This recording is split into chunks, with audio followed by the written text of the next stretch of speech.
And one thing I did do is to make sure not to reverse the direction on these tires.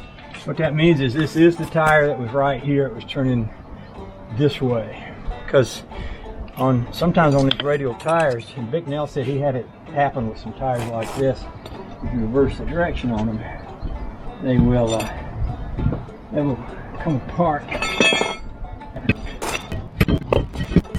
Well, that was dumb because I just put that on backwards. Y'all notice that? I was giving y'all a speech about not putting them on backwards. I'm gonna put them on backwards. Oh well. Such is the nature of the beast, I reckon.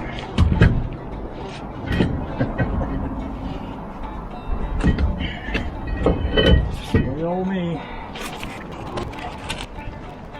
There's probably an adage that goes along with me that says something like, if there's a wrong way to do it, I can figure out how to do it that way. That would fit me pretty well.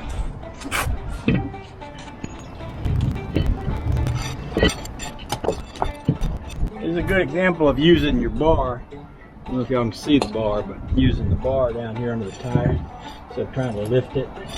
I can put the bar under there and kind of wiggle that around a bit as we go.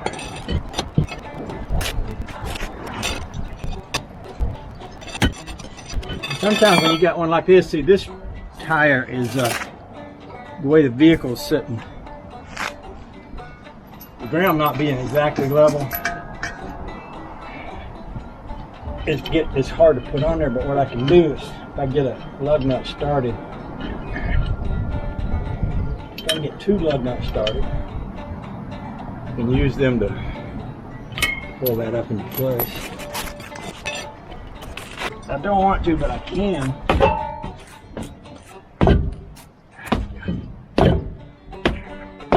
I started to say I didn't want to crawl up under it to work that jack.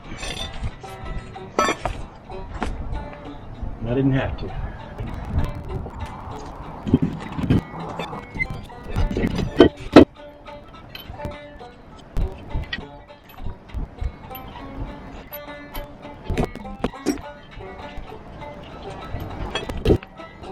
Alright, let's give her a little snug. I don't have enough air pressure. I might not have that compressor on. Does make a difference.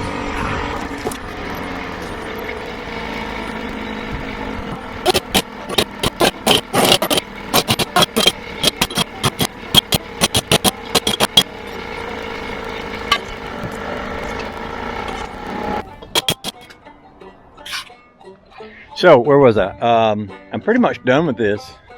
My battery went dead. I went and got a new one. So about all I need to do is let the jacks down, and I think the first thing I'm gonna do is I'm gonna check and make sure that jack, that turn screw jack is kind of snug, and then I'm gonna crawl under there and take that axle jack out and this blocking here next, and then I'll lower this turn screw. I'm going to do that.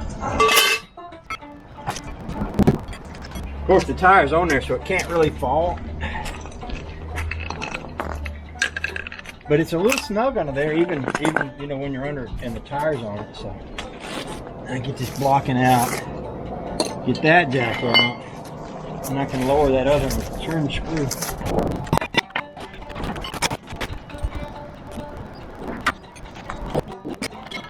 Alright, we got one more jack to go. This one here's been a good deal. This is a little Harbor Freight jack, 39 bucks. Boy, it did the trick. I couldn't have got a bigger jack under that.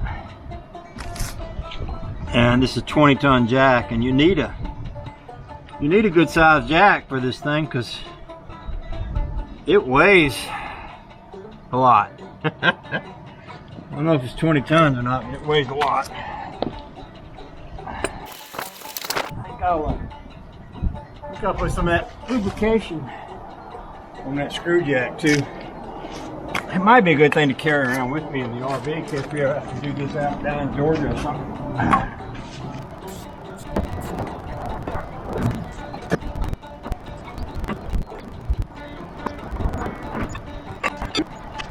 So next thing I need to do is put the little hubcap back on it. And then clean up my mess here.